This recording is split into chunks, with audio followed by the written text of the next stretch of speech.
Thanks anyway for all for attending. I think the theme for this evening for me is about collaboration.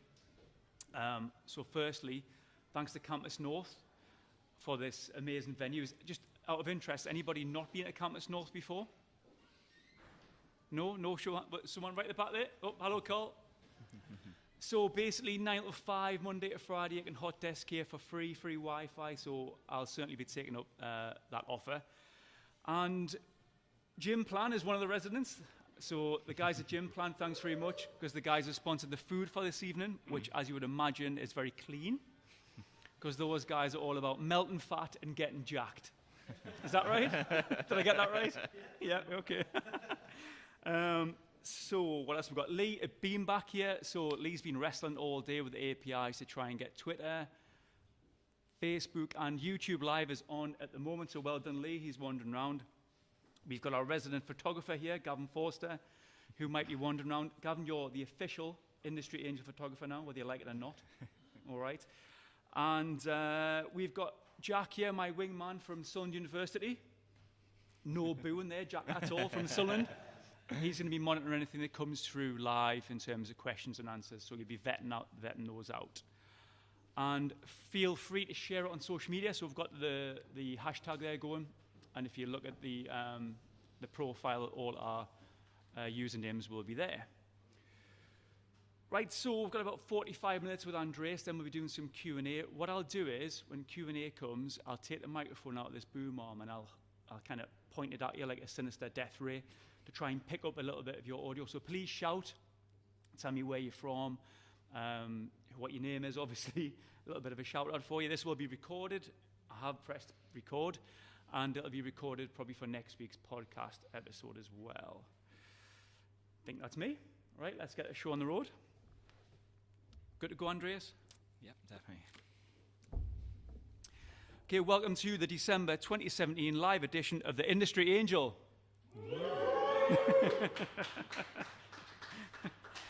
Today we have the founder of Nibble Apps, a man who has launched a number of best-selling apps for iPhone and iPad.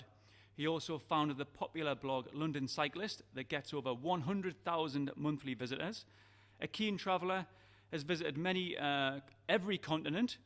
Welcome to the Industry Angel, Andreas Kambanis. Thanks very much, Ian. So Andreas, you've noticed we've got a bit of a tech scene going on here. Many people in the audience are founders in the tech trenches, hustling. So you've battled through the weather to come this evening over the North Wall. And what are your first impressions of the Northeast?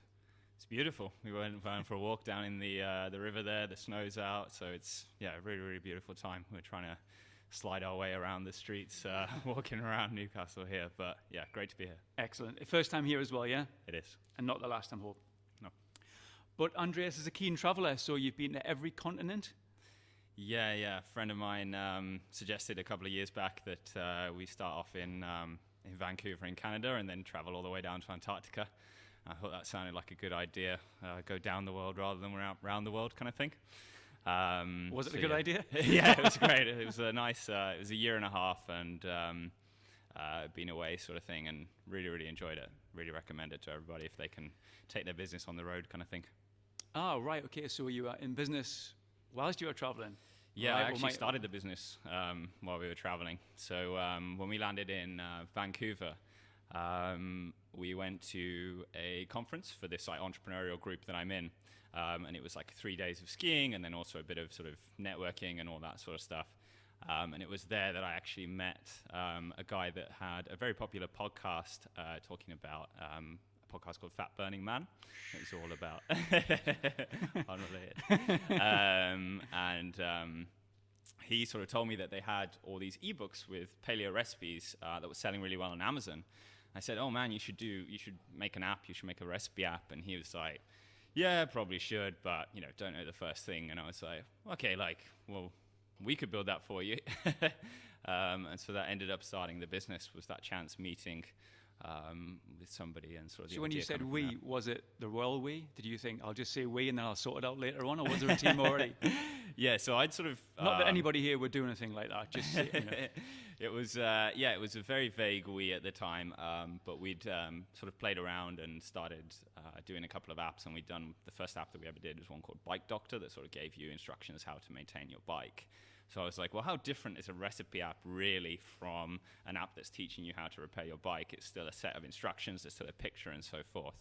So I was like, great, we can take that app, adapt it a little bit, and turn it into Caveman Feast, which is the first sort of food app we ever launched. So I was expecting you, I just wasn't expecting that at all. I was expecting you to go traveling, come back and then start working, but you did it the other way around. So you began to work, you've got a team behind you building apps, and then you decided to go traveling? Yeah, so there wasn't a team at the time when we went off traveling. Okay. We sort of built that on the way. So I actually ended up having somebody reach out to me on the cycling blog and say, oh, I've got an app, will you promote it on the cycling blog? I said, yeah, of course. By the way, are you also doing any freelance app dev work? He was like, yeah, go on then. And that was it. We've been working together now 4 or 5 years. So the idea came from there, from that time in the mountains of Vancouver up in Whistler. So we sort of launched Caveman Feast. It took a couple of months to build at the time. And to our surprise, it sort of shot up to, I think it was like in the top 6 apps or something like that in the App Store. And so sort of off the back of that, we kind of took a step back and sort of said like, wow, there's something in this basically, like this. We've sort of stumbled upon this particular area of the App Store that's kind of underdeveloped that we can become really good at. So where did you build the apps? Was it in the UK or? It's all a remote team basically. At the time there was just the 2 of us. It was me in Colombia, and then there's another guy working up in Glasgow. Okay. So you mentioned there about, was it number 6 you mentioned the App Store? Yeah, I think that first one was like top 50, I think, and then later on we got into But you mentioned that quite flippantly, just like number 6 in the App Store. Because I know what it's like to try to get up the charts in Apple Podcasts. Not easy thing, and you need a plan. So you must have a plan. So before you launch it, did you have a plan of action on how you'd get to that top 10?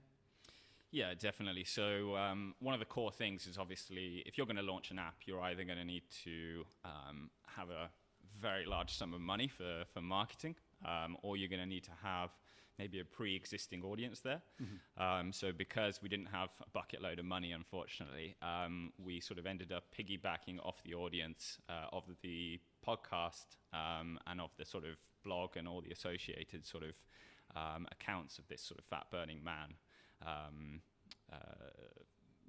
podcast. And sort of using that pre-existing audience, we then sort of told them that the app was coming and sort of started building up interest and excitement, and we sort of share like screenshots and then on the launch day we sort of sent out an email to everybody, and we had like a pre-launch email list and all this sort of thing. So we had a flood of people right at the start that were super interested in the app, and so that kind of boosted it straight up the rankings. And then obviously when you hit the top of the food and drink category out of nowhere, we sort of got noticed by Apple, and that kind of steamrolled from there, basically. So you mentioned there about before you kind of went live, you were sharing screenshots. Is that then your MVP? Is that your proof of concept? Is that where you're getting feedback from people? Exactly, yeah. So we really wanted to get people involved as early on as possible. So we were sort of trying to tell the story through the newsletter and sort of by sharing sort of little bits and kind of asking questions and getting people involved. We didn't want to just sort of be like, by the way, guys, there's the app, like go and get it, or don't if you don't want to. We wanted sort of people to be really excited and really sort of bought in from like right from the start, basically. So we were sort of sharing screenshots where, the user interface wouldn't look great and so forth, but we're like, hey, we're thinking about, which feature do we prioritize? Should it have like Apple Health integration? Should it have, should you be able to scale up recipes? Should it have a shopping list? So we're kind of like trying to get feedback and sort of trying to get users to sort of help us build the app, basically. So it's really interesting what you mentioned was there, you haven't got a bucket load of money, but you had an audience, or you piggybacked the back of an audience. Looking back now, would you have still done things the same? Could you have threw a bit more money at it and got further up the charts, or? Yeah, so we've kept to that formula quite a bit to this stage. Organic? Yeah, very sort of organic, yeah. And there's a couple of sort of things that we've learned and tacked on to future releases. So we no longer just rely on the audience of the podcast, we try and sort of piggyback in other areas where there's big audiences. So whether that's like a Reddit sub-community, or whether that be, producthunt.com was incredibly valuable for us. So we sort of, when we launched the Fit Men Cook app, we posted it up on Product Hunt, and we said to everybody on the newsletter, like, if you get a chance, we're on Product Hunt as well. And that ended up, I think, now has got like over 1,000 upvotes and was one of the top 3 products of the day. And sort of at the day, I think Snoop Dogg launched his album on Product Hunt as well, but we like outranked Snoop Dogg. So that was like our claim to fame. Sorry, Snoop. Yeah, he's actually listening. He's been looking for me since. No gang signs. So we were like, okay, well, we've got this one big audience here in the newsletter and on Instagram and so forth. Now, what other areas can we sort of piggyback on big audiences? And Product Hunt drove something like 10,000 clicks in the first 24 hours. So it was hugely valuable for getting noticed outside of that existing community we had. Where possible now, if we were to do another launch, we'll try and sort of find what different communities we could get involved with and sort of piggyback off. So would you say that was your skill set then? You're not a developer? Are you the kind of the marketing guy around this then? That's right, yeah. So I focus more on the marketing side, and then the developers get on with their thing. I think it'd be amazing to be able to get involved with the developer stuff, but I think in many ways it would sort of maybe cloud some of my judgment and some of the time that I have to focus in other areas. Don't get me wrong, if I could develop, it'd be amazing. So as a founder, you kind of wear a number of hats. Did you, at the start, looking back now, did you have that skill set, or have you kind of learned on the way? So the commercial skill set, the finance, doing the invoice, and then you kind of do everything, don't you, at the start? Sure. Did you have a number of people to help you with that, or was it all on you? Or it was sort of, I'd learned a little bit from running the cycling blog, which was sort of a bit less intense, and kind of it was like 4 years of just like writing up posts every day and that sort of thing. So I'd learned a little bit about marketing through there. I'd followed a couple of online courses, and then being part of the entrepreneur group was really helpful as well, because there was a lot of people there that were doing similar things with internet marketing, and sort of trying to launch something when you've got absolutely no money you pick up a lot from there, basically. So you've touched upon this London cyclist blog a couple of times. Come on, let's hear the journey of that. Yeah, so when I was basically I worked for a year in a market research company and really sort of disliked it, and so I thought, and I started this. I've seen the pin in your eyes. Yeah, dislike. Just wipe away a tear here. I sort of started this blog because I was like, everybody's starting a blog. I'm going to start a blog. So registered this domain, and then it started getting 600 to 1,000 visitors a month. And sort of when I wrapped up at university and did my final year, I was like, do you know what? I'm going to go into this full time, and give it 4 months. The whole time my mum was like, "Cool, when are you going to get a real job?" So we had this blog, and basically it started to build up a little bit of traction. We were sharing blog posts. This is kind of earlier days of Google, so there's kind of less competition, and it was kind of easier to get some of the other blogs to link to us. And sort of we did this top 50 cycling blogs roundup, and then we sent it to all the other great cycling blogs out there, and we said, hey, we featured you in this roundup. Didn't ask them to link or anything like that, just said, you're in there, like, love your blog, etc. And a lot of those guys linked back, and so suddenly like our traffic went up, basically. And off the back of that, we built a newsletter, and then in the newsletter, I sort of posted a message saying, guys, I'm thinking about writing ebook with great cycling routes in London. What do you reckon? I think I presented them with 3 different things I was thinking of building, and they were like the cycling route one, basically. So ended up spending a month cycling around London, coming up with great bike routes that people can do. And then we were flying off to Brazil. I hit the launch button, and then when it landed in Brazil, and I was like, oh my God, you can make money on the internet. All right, so in terms of monetizing that, what was a PDF that you buy? Yes, it was like a £7 ebook with 25 cycling routes in London, basically. Right, okay. And I think it made like a couple of grand, and that was more than enough to pay for a trip and sort of prove to me that, okay, there's some potential here. But that's sort of that formula for how we launched the product is very similar to how I launched the ebook back then. It's just like ask people what they want, build it, launch it, and see what they reckon. So think about the monetizing then. So when you create an app, and I guess the Shangri-La is getting to the top 10 of iTunes? Is that what you kind of go for? Or number one? What Yeah. Top so, five?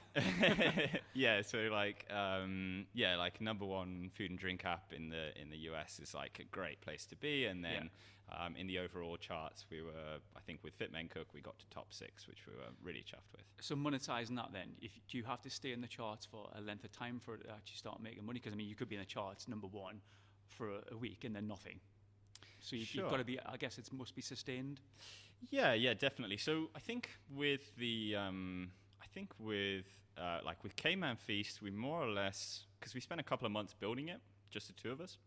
So within like 2 or 3 days, we'd broken even, basically. So anything after that was fantastic. And with Fit Men Cook, it took a little bit longer because we spent a bit more time on it. But yeah, we were sort of very cash flow positive from the start, sort of thing, which is, like a fantastic position to be in, sort of thing. And after that, I'm very fortunate it stayed in the top 3 food and drink apps ever since we launched 2.5 years ago. So it's, and then the real, like, if you're looking at the highlights, then the real, like, top thing for us was we were one of the best apps of 2015 as featured by Apple, sort of thing. So they picked 25 apps, and the Fit Men Cook one was one of those, and that was like a real, oh my god, like this is actually all right. Thinking about that Apple chart then, so Paul, which we interviewed a couple of weeks back, something that Paul said stuck in my mind, that it was very much around the journey or navigating through the waters of the app stores. How do you feel about that? What's your opinion on that? Is it easy, hard, difficult, all of the above? Yeah. I think it's tricky. Like we were lucky enough to sort of, I think because we launched out the door with a lot of speed and traction and so forth, that's how we ended up getting noticed, because we sort of sent a couple of messages to a couple of people that we were told to reach out to in Apple and didn't really hear back. Launched, got to the top of the charts, sort of tried to make as much noise about it as possible, and then suddenly they reached out and they said, can we'd like to feature you and so forth. And we've sort of really tried to maintain a really good relationship since then. I think basically there's a few sort of really good things that people can do to try and get on Apple's radar. Those are... Get your pens out, everybody. Those are the classic things, really. I mean, obviously, a great app. Obviously, trying to sort of make use of a lot of the latest technology. So trying to see what is Apple trying to push at the moment. Is it Apple TV? Is it Apple Watch? Is it Apple Health? So the more technologies like that your app can integrate with, the more they're going to want to put you at the front of the store, because obviously they're looking to sell more iPhones and sort of have more great apps out there, and so they're going to be looking at ones that make the best use of some of the latest technology that they're releasing. So right now, the current hot thing would be, your AR sort of apps where you've got some, virtual reality stuff going on and so forth. So trying to sort of keep up to date with what is the new stuff that they've got coming.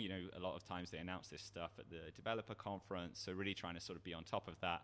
And then I think how you craft your email to them and your pitch has to really sort of try and put yourself in their shoes, kind of thing, and really sort of trying to think, okay, well, what are they trying to get out of app developers? And if you can sort of show that you're bringing a lot of marketing to the App Store, you're not just saying to Apple, hey, feature us, because like it's really tough to get traffic, so if you could help us out, that'd be brilliant. You're sort of saying to them, look, we're doing all of these things to sort of drive people to the iPhone, and it'd be great if we can get some support from you guys as well. So sort of trying to sort of really show like you're not relying on them, but their support would be great to have as well, and sort of showing that your users love you and you're sort of doing things that the users want. These are some of the things that they're looking for. It's interesting you said pitch. So you just email Apple and just say, we're doing this, that, and the other, interest to you. What are you looking to get from them then? Yeah, so from them, their support was incredible. So, they sort of featured us, but also we had a contact that would sort of come to us and sort of suggest different features, different things that we could integrate in, things that we never would have thought of. So some of the guidance we got off them sort of really started to make us think, okay, there's like bigger things we can do here, and there's more potential than we realized. So that them sort of having faith in us and us sort of because we sort of idolized Apple, and we were like, if they're sort of willing to put their faith in us, it sort of really gave us like a big sort of boost to be like, do you know what, guys? Like, we're going to make this the best recipe app out there, and that's what we set out to do. So you're saying that you're Apple fanboy, right? Does that mean you don't touch Android? Yeah, so we launched on Android as well, because there was a lot of people that requested it. And, very diplomatic. so we would get like angry messages all the time being like, why is this not on Android? Every time you'd put a mention out on Instagram of like a new feature you've launched or something like that, there'd be people on Android sort of getting angry at you kind of thing. And I understand, like, there's no reason to exclude those users. Like, it'd be great to have an app for Android users as well. Nobody in our team had any expertise in Android, really. Sorry, Gary. He does know a bit about it. But, but so we sort of went out and got a development team in Poland to help us build the Android app.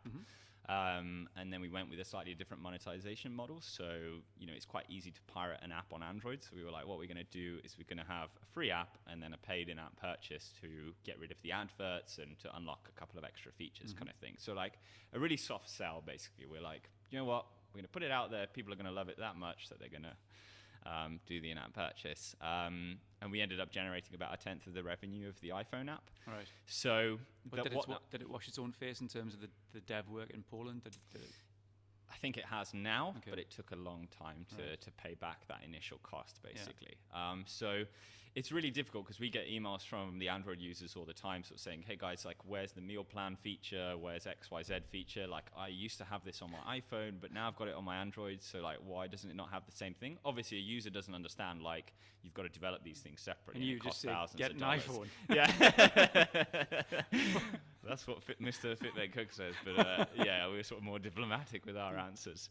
So you're trying to explain to people like, look, unless people will pay for this, we can't fund development. So one of the things we're thinking of doing is sort of posting an update on Instagram and sort of saying like, look, for any small business owner out there, like, you need to understand that, like, we've put a lot of hours into the Android app and people are not choosing the in-app purchase. Like, to sort of, I think you have to try and get people on side and get them to understand that, look, just because MyFitnessPal have got $400 million in their bank account, most small businesses don't have that, and we are a small business, we are a small team, so if they want to see more features on Android, they're going to have to, and when you sort of explain the situation to people, they tend to get on board.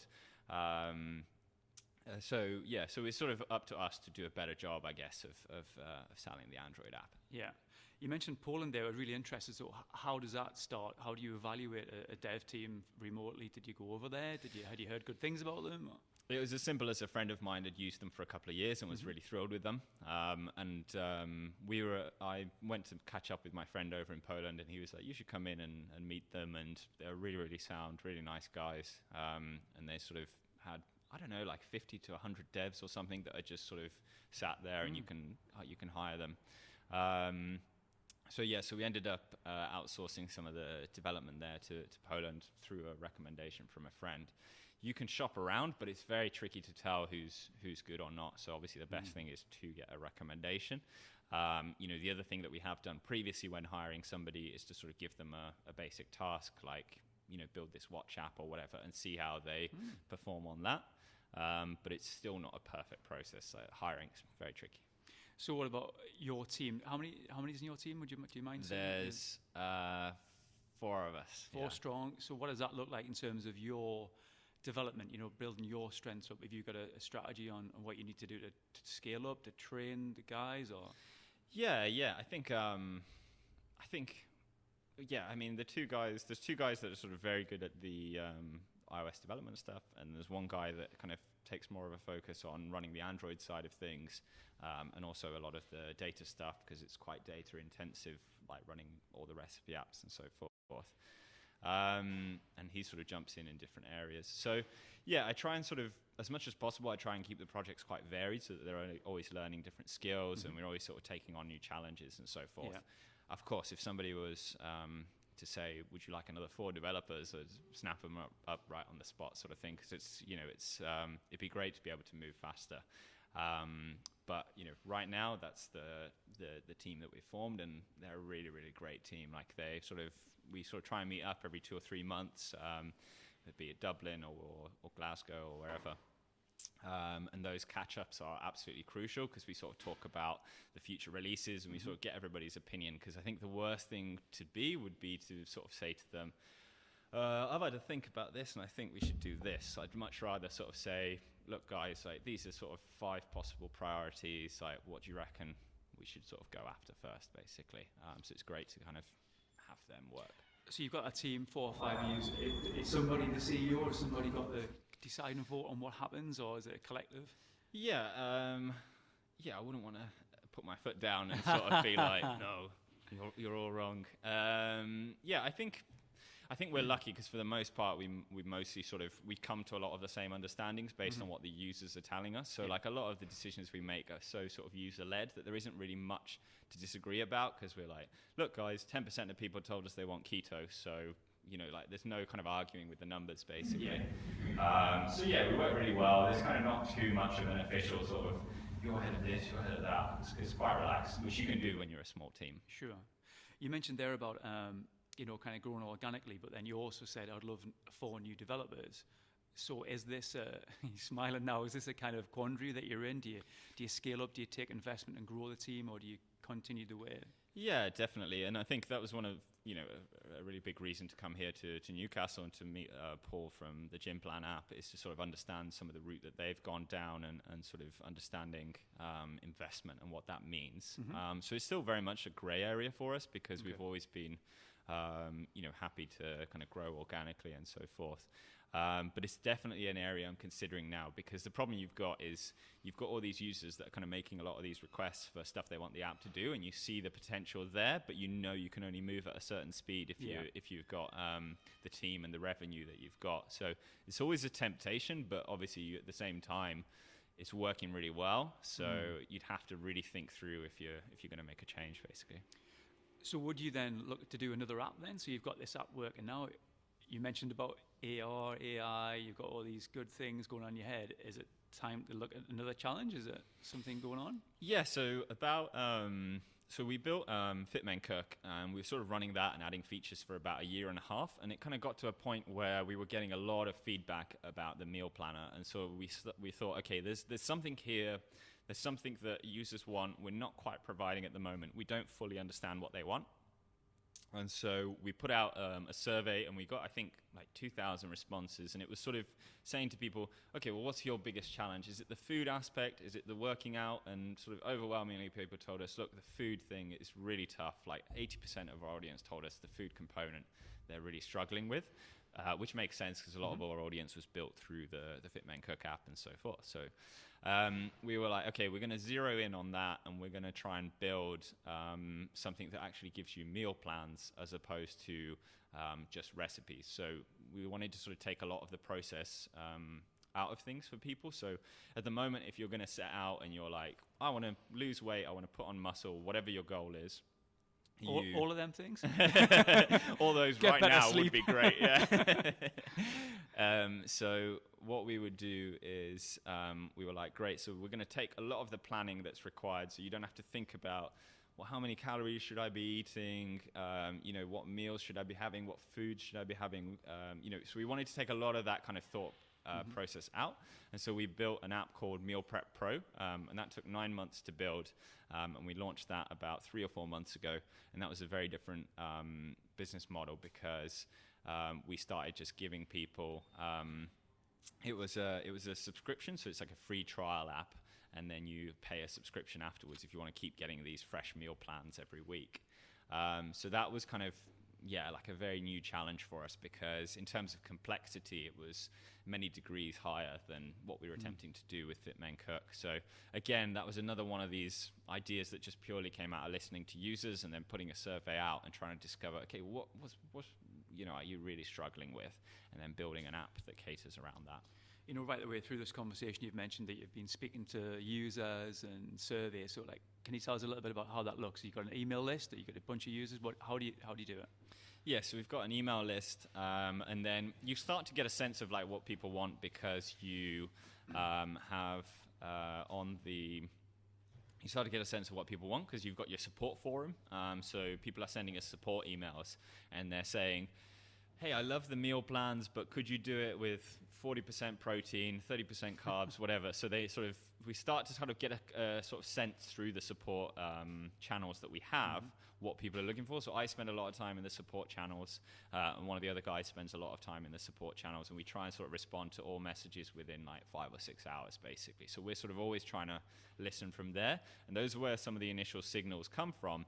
And then based on that, that's when we sort of started building a survey that we sent out through the email list, and sort of asked people to tell us what their challenges are, what their priorities are, and we kind of use a mixture of questions that are kind of open-ended. So we'd ask an open-ended question like, what kind of workouts are you doing right now?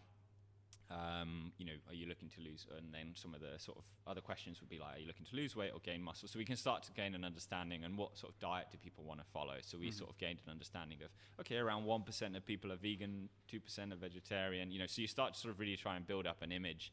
And then from there, we started sort of creating the app. And we ended up pivoting the app about 3 months in. So initially we were like, we're going to do workouts and we're going to do the meal plans. And about 3 months in, we'd made next to no progress. So we were like, okay, let's really think about this. And we sort of went back to that survey and we were like, the big thing that we're missing here is that people are interested in the food component. So let's double down on that, basically.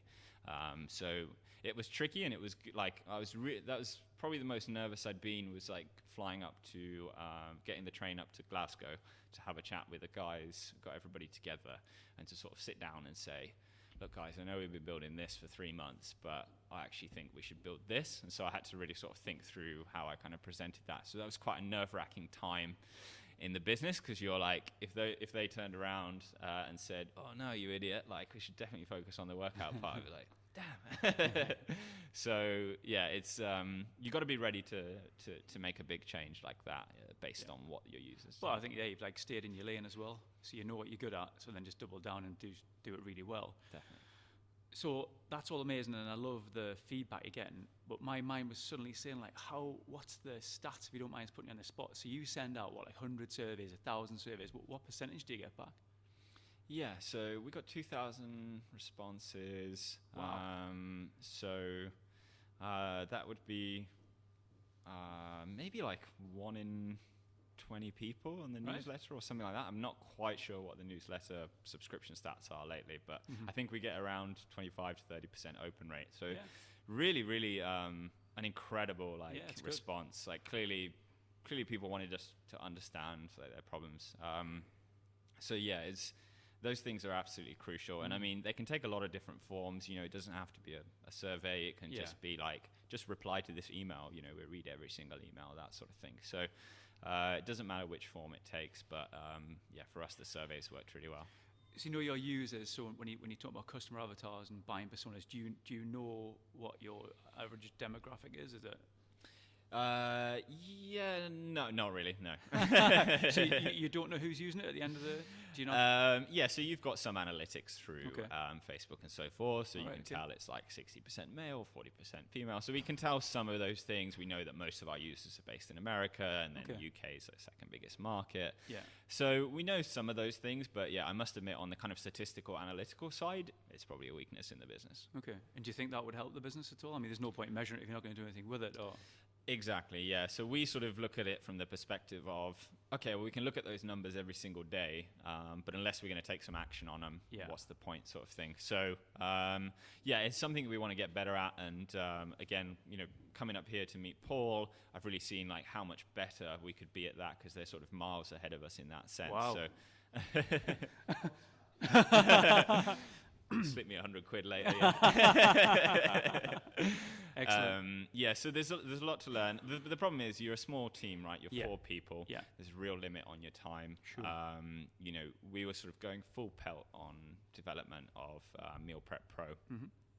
So to be like, do you know what, guys? I'm gonna take a week off and I'm gonna look at the stats.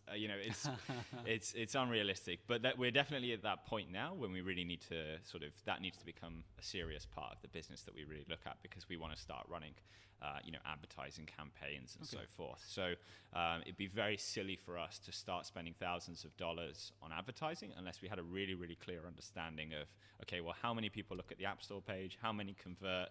Of those people, how many people actually get a subscription? So we need to get much more serious about that. So it sounds like your traveling's going to stop now. You've been getting itchy feet, are you? Yeah, no, definitely settling down in Dublin for now. Right, okay. So is it okay if we take it to the floor, maybe get some questions and answers from... Has anybody got any burning questions for Andreas? Who's going to be first? Right, okay, but what I'm going to do is I'm going to take this microphone out. You might hear a bit of banging. And I'm going to point it in your general direction. Paul, Jim Planner. So I asked you this earlier and I said I wasn't going to ask you, but I'm going to anyway. Nice and loud, Paul. Yeah, if you could change one thing about the App Store review process, what would it be? You told me you wouldn't ask me this one. Putting me on the spot. So I think, app reviews now generally take 2 to 3 days, which is incredible. It used to be, it could be 7 to 10 days previously, so there has been huge improvements in this area. We have got rejected for some pretty silly things, whereby things that we've definitely done the correct way, or I think previously we had an app rejected that they said, oh, well, the iPad version isn't working, and we were like, we know there is no iPad version, it's only an iPhone app.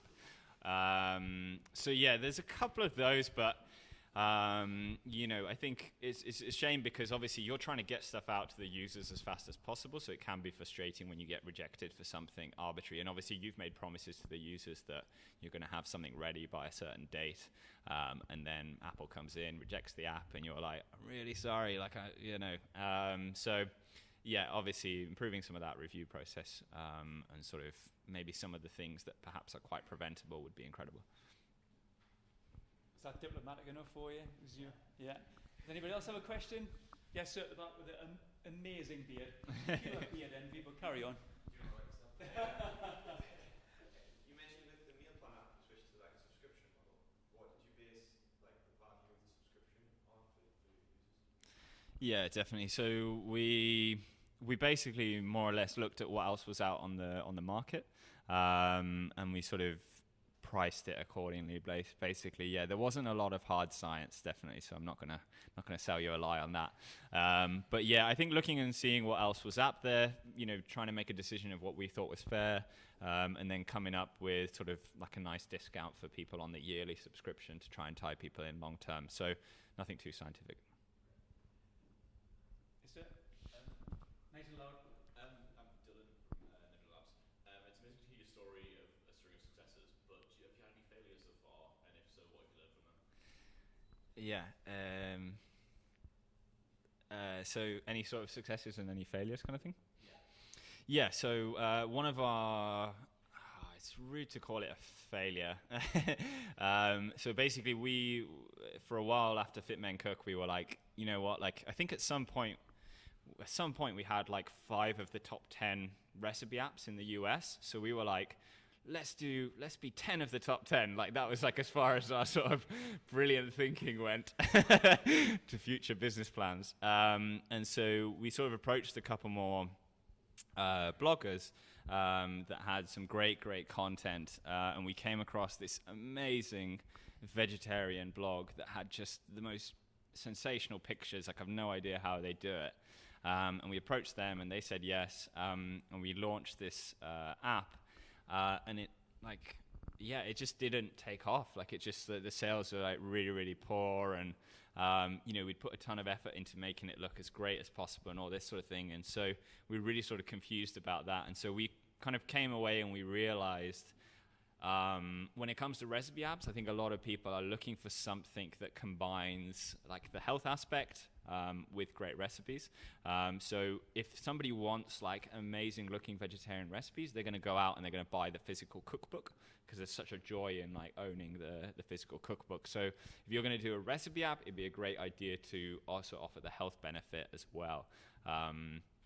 So yeah, that was like a really, really big lesson. And it was a real shame, because we were so chuffed with this app. We were like, this is amazing. And then nobody downloaded it. Yes, sir, at the back. So you've not taken a penny of investment or anything. If someone came up to you today and said, I'm thinking of going down the same route as you, but seeking angel investment, would you try and talk them out of it from your experience? Yeah, I wouldn't know enough about angel investment to tell somebody not to do it. So I'd probably advise them to talk to somebody that's obviously got some more experience in that area. I would say that growing the way we have and working the way we have has worked amazingly well for us, and we've really sort of got a lot of joy out of the way we run the business, and being able to sort of have full say over how we do things and what products we pursue and so forth. So I'm sure that there's kind of a trade-off of that freedom, basically. I guess for me, I'd tell the person to assess, like, what do you want each day to look like? And if part of that is not, I want to be accountable to investors, and maybe sort of think through it. But having said that, there's a lot of amazing investors out there that I'm sure would be like incredible to work with. So, tricky one. Okay, yeah. Tell us who you are, where you from. I'm Richard Exley, Reform VC, sort of an angel investor in Lisbon. It's like a dating agency now, isn't it? We're going to hook you guys up. I used to have a beard. Like you, I'm a maverick cyclist, and when my FitnessPal first hit, all my cycling mates just went straight onto my FitnessPal. This is a great way of managing diet, I went on it, and I used it for a week, and it's found it unusably bad. Yet it's been incredibly successful. Did you set out to do something consciously different from then, or how do you view them as the so-called market leader? Yeah, I mean, MyFitnessPal is just an incredible app, right? And I think, but we definitely set out to go down a very different route, because they were sort of, theirs is more of like you go in and you enter whatever foods you're having and you kind of try and build your own meal plan. And doing that is great and works for a lot of people, but it's very time consuming and people can drop off quite easily. You'll search for something like chicken and there'll be like 10 different options for which chicken, and you're kind of like, just show me the correct one. So I think, yeah, MyFitnessPal requires a lot from the user in terms of like time investment and so forth. Whereas our app is much more like, you just download the app, you enter in a couple of details, and you've got a meal plan, and you can just tap one button and you just start cooking straight away, basically. So it kind of takes out a lot of that hassle and a lot of that hard work, because not everybody wants to be a nutritional expert. Not everybody wants to spend hours and hours sort of tapping things into MyFitnessPal.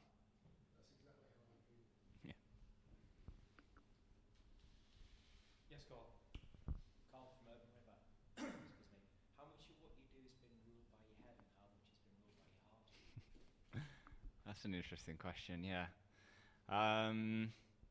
Yeah, I think probably sort of starting the business, and I think a lot of it is still ruled by the heart, because you really sort of, you want to find a lot of joy in the work you do, right? You want to sort of be really excited about what you're doing. And so we really don't want to pursue any projects with people that we don't believe in, even if it's got a lot of market potential. If someone comes up to us and they're like, you should do this app where it can combat cancer if you eat these foods, and you're kind of like,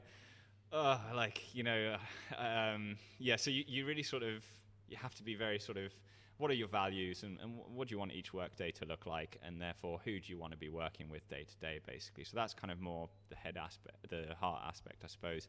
And then the head aspect is more sort of, okay, like what are the users telling us? Like, I know, like, we want to go off and build this, but what do they actually want, basically? So yeah, you gotta play off the two, I think. Any more questions for Andreas? Are we nearly there?